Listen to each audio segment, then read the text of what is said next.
Hey everyone, welcome back. We're going deep today on Malcolm Gladwell's What the Dog Saw. Oh yeah, this one's it's a fascinating look at the stories behind everyday products. Yeah, Things like ketchup and hair dye. hair dye, huh? That's not something I think about too often. Well, you might be surprised. And we're going to even talk about the rotisserie. Okay, so Gladwell, he kicks things off with this really interesting family, the Morris family. Morris's. Right, the Morrises. And they're basically like this dynasty of kitchen gadget salespeople. They were selling their stuff everywhere, like boardwalks, county fairs.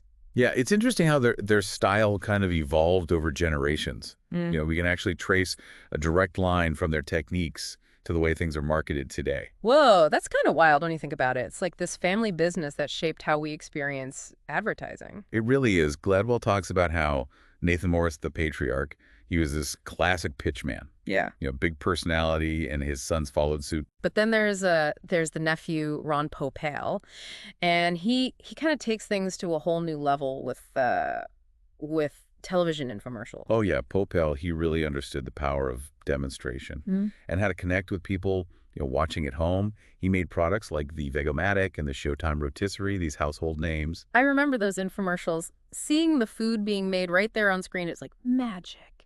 Gladwell even talks about Arnold, the knife, Morris. Oh yeah, one of the most skilled pitchmen in the family. He was. And he said something that really stuck with me. He said, you can take a pitchman and make a great actor out of him, but you cannot take an actor and always make a great pitchman out of him. What do you make of that? It makes you think about the difference between performance and persuasion. An actor can entertain, but a pitchman needs to build trust and then guide the audience towards actually buying something. So it's not just about acting, right? It's more about understanding what makes people tick and how to nudge them in a certain direction. Exactly. Gladwell uses this example of Arnold's pineapple trick to really illustrate this point. His pineapple trick. Okay, now I'm intrigued. Tell me more. So Arnold, he'd always promised to demonstrate cutting a pineapple during his pitch, but he never actually did it. Wait, what? Why would he do that? That doesn't make sense. It's all about managing expectations. It's about building anticipation. The promise of the pineapple kept people hooked. They're waiting around hoping to see this amazing feat of knife skill and Oh, I see. It's like he's creating this mini event within his pitch to keep people engaged. It really makes you realize how much psychology goes into even something as simple as selling a kitchen gadget. right. And Ron Popeil, he really mastered this blend of psychology and entertainment. His infomercials were so well crafted. Every detail was meticulously planned. Gladwell talks about how Paul Pell would actually adjust the rotisserie's rotation speed until the chicken had the perfect, golden brown color. Like Yeah. it wasn't just about cooking the chicken, it was about making it look absolutely irresistible. Absolutely. The visual experience is key, especially on television. He wanted to make viewers crave what they saw. He was like the OG, the original food influencer. Yeah, exactly. And this attention to detail, this was something that was really lacking in the early days of the VCR. The VCR. Yeah, companies just expected people to figure out this new complex machine on their own. That's crazy. Handing someone a VCR and a manual back then must have been like giving them a spaceship to fly. It goes to show that innovation without clear communication, it can really backfire.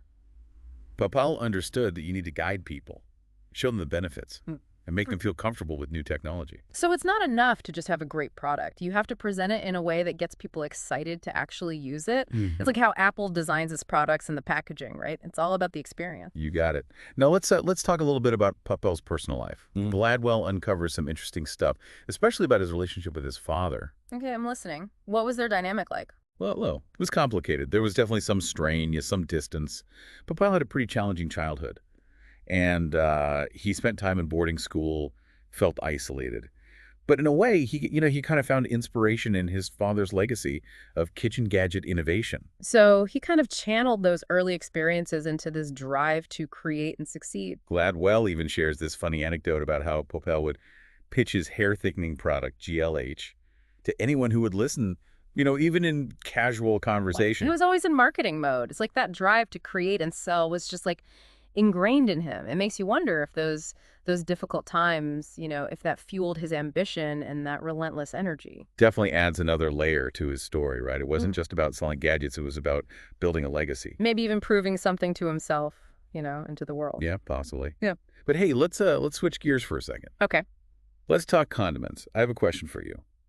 Why do you think ketchup has stayed pretty much the same over the years, while mustard has like exploded with all these different varieties? That's a good question. I mean, I love trying different mustards, but I can't really imagine ketchup changing too much. It's just, it's ketchup. So what does Gladwell say about this? Well, he introduces us to Jim Wigan. Hmm.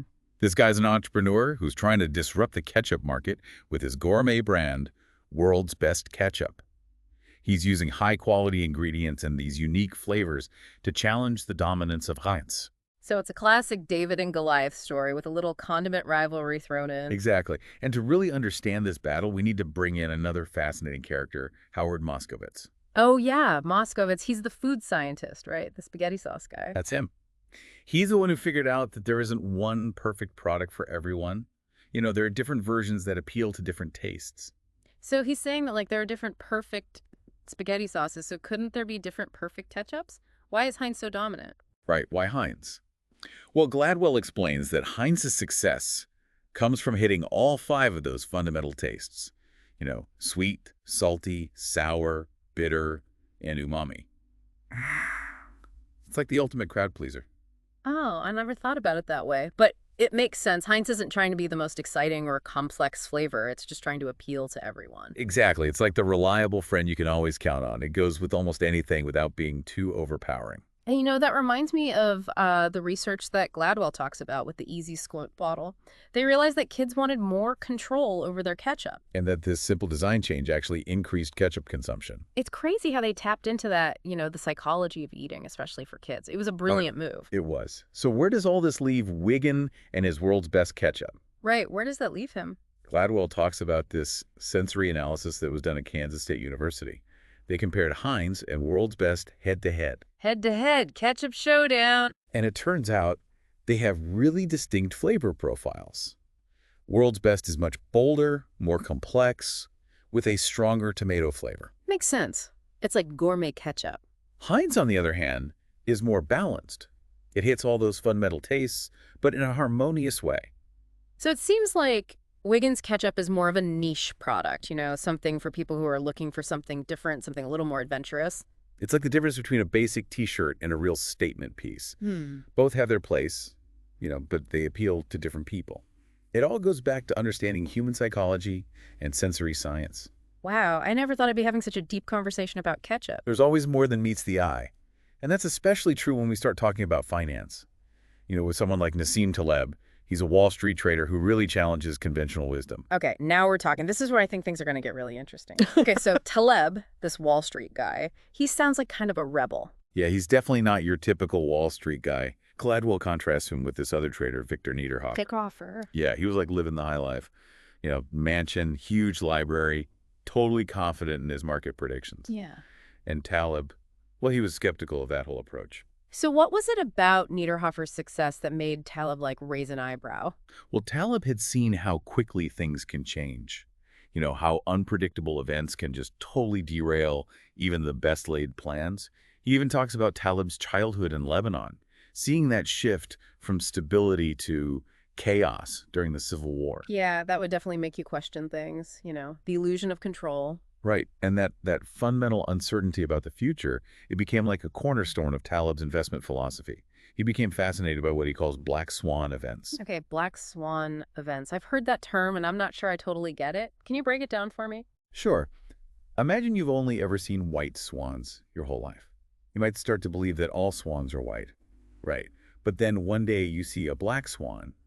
Your whole understanding of swans is completely flipped on its head. So it's those unexpected events that kind of shatter our assumptions because they're outside of our normal way of thinking. Exactly. And those black swans, even though they're rare, they can have a huge impact. Think about things like the Russian government defaulting on its bonds or the 9/11 attacks. Nobody saw those coming. So how did Taleb turn this black swan idea into an actual strategy on Wall Street? Was he just betting on random crazy events? Not exactly. He recognized that most investors, they focus on predicting the everyday ups and downs of the market. They're trying to stay ahead of the curve. But they often ignore those rare but potentially catastrophic events. So they're so focused on the little things that they miss the big picture. Right, and Taleb saw an opportunity there. His approach was to embrace uncertainty and actually bet on those unlikely events. That sounds super risky. Most people would probably think he's crazy. It definitely goes against the grain. His strategy involved buying these things called out-of-the-money options. Basically, they're bets on events that most people think are very unlikely. And because they're considered long shots, they're relatively cheap. So he's basically playing the long game, waiting for one of those black swans to happen. Yeah, I get. But that waiting game, it takes a certain kind of personality. You have to be able to stomach constant small losses in the hopes of one big payoff. That takes a lot of discipline. It does. Yeah. And a tolerance for uncertainty that most people just don't have. It's like that marshmallow test, where kids have to choose between one marshmallow now or two marshmallows later. Oh, yeah, I remember that. It's like Taleb's strategy is the ultimate marshmallow test. It really is. It highlights that psychological challenge. You have to delay gratification, resist that urge to chase those immediate rewards. And stay focused on the long-term potential. And Gladwell mentions that Taleb's own experience with throat cancer, a pretty statistically improbable event, really shaped his worldview. Yeah, that was his own personal black swan. A real reminder that life can throw us curveballs when we least expect it. Like even the smartest people can be blindsided by things outside their control. It's humbling, for sure. Yeah. But let's shift gears for a minute. Okay. And explore a totally different kind of revolution. The rise of hair dye in post-war America. This is where we meet Shirley Polikoff. Polikoff? Yeah, she was a copywriter who completely changed how women thought about coloring their hair. Really? That's interesting. How did she do that? Well, Gladwell talks about how she came up with this iconic slogan for Clairol hair dye. Does she or doesn't she? Only her hairdresser knows for sure. Oh, yeah, I've heard that one. It was brilliant because it acknowledged that desire for transformation. Yeah. But it still addressed the social stigma around hair coloring at the time. It's like she created this air of mystery around it. Women could enhance their appearance without feeling like they were doing something wrong. Exactly. It perfectly captured the changing times. Women were entering the workforce, challenging traditional roles, and asserting their right to define themselves. So Polikoff's work wasn't just about selling hair dye. It was about reflecting those bigger societal shifts. It was about empowering women to make their own choices. It's amazing how a simple slogan can tap into something so much bigger than the product itself. Right. Marketing, when it's done well, it can reflect cultural values, challenge assumptions, and even start conversations about important issues. I love that perspective. So what about Victor Niederhofer, the trader who was so sure he could predict the market? What happened to him? Well, remember those black swan events that Taleb was always talking about? Just a year after their conversation, Niederhofer's world came crashing down. Oh, this doesn't sound good. He made a big bet on the S&P index, assuming the market would stay stable. And then, in a classic black swan event, the market plummeted 8%. Wow. It's like the universe was testing Taleb's theory. And Niederhofer, he had dismissed all of Taleb's warnings. He ended up losing his firm, his savings, even his prized silver collection. It's a tough lesson. It makes you wonder if anyone is really immune to those black swan events. So Niederhofer's story, it's definitely a cautionary tale. But is there anything we can actually do to prepare for these black swan events? Or are we just kind of stuck, at the mercy of fate? That's the big question, right? And it's something Taleb really wrestled with. His answer is to embrace the fact that we just can't predict everything. So it's not about trying to control the uncontrollable. It's more about a shift in mindset. Exactly. We have to accept uncertainty. It's just a fundamental part of life. And then, we can build systems that can handle those unexpected things, those curveballs. I like that. Being adaptable and resilient instead of, trying to create this illusion of perfect control. It's like building a house in an earthquake zone. You wouldn't just build a normal house and cross your fingers. You'd reinforce it, make sure it can withstand the shading. That's a great analogy. So how do we apply that to our own lives? What are some practical things we can do to be more resilient, financially and emotionally? Well, one of the key takeaways from Taleb's story is diversification. Don't put all your eggs in one basket. Right, spread things out. Spread your investments, your skills, even your interests, across different areas. So if one thing takes a hit, you have other things to fall back on, like a safety net. Exactly. Another important lesson is to challenge your assumptions. Don't get too comfortable with the way things are. Always be asking yourself, what if things don't go as planned? What's my backup plan? So it's about always reassessing your situation, looking for those weak spots and being ready to adapt. It sounds like a lot of work, though. It can be. Mm. but it's an investment in your future. The more you can embrace uncertainty and prepare for those unexpected things, the better you'll be able to handle whatever comes your way. As we're talking about all this, I'm realizing there are some really interesting connections between all these stories that Gladwell shared. Oh, yeah. What kind of connections are you seeing? Well, it seems like understanding human psychology is so crucial, whether you're a pitchman, a product designer, or even a Wall Street trader. It's all about understanding what makes people tick. You're right. Think about Ron Popeil and his obsession with making the perfect rotisserie chicken. He knew that people want convenience and transparency. And that feeling of being in control? His infomercials were designed to tap into those desires. And then there's the importance of clear communication. You know how those companies marketing the VCR totally failed to explain how to use it? But Popel was a master at breaking down complex things into simple steps. Exactly. It's not just about what you say, it's how you say it. Hmm. Like Shirley Polikoff in that brilliant slogan for Clairol. She was able to empower women and tackle a social taboo with just a few well-chosen words. It's really incredible how language can shape our perceptions and, even influence our behavior. And then, of course, there's that idea of embracing uncertainty and preparing for those black swans. We can't control everything, but we can control how we react to those unexpected events. Talib's story is a powerful reminder to challenge our assumptions, diversify our skills, and, really cultivate a mindset that's adaptable and resilient. So as we wrap up this deep dive into what the dog saw, I'm feeling a mix of inspiration and, maybe a little bit of caution. It's a good mix to have, right? It's inspiring to see how people like Popel and Polikoff use their understanding of human psychology to create successful products and challenge the way things were. But it's also a reminder to be prepared for the unexpected, to always be learning and adapting. Gladwell's work really shows us that the world is full of surprises, both good and bad. And the more we understand about ourselves and how the world works, the better we'll be able to handle those surprises. Couldn't agree more. So to everyone listening, I encourage you to go out there and be curious, keep learning, keep questioning, and keep exploring. And don't be afraid of a little uncertainty. Exactly. Embrace it. That's all for this deep dive. Thanks for listening.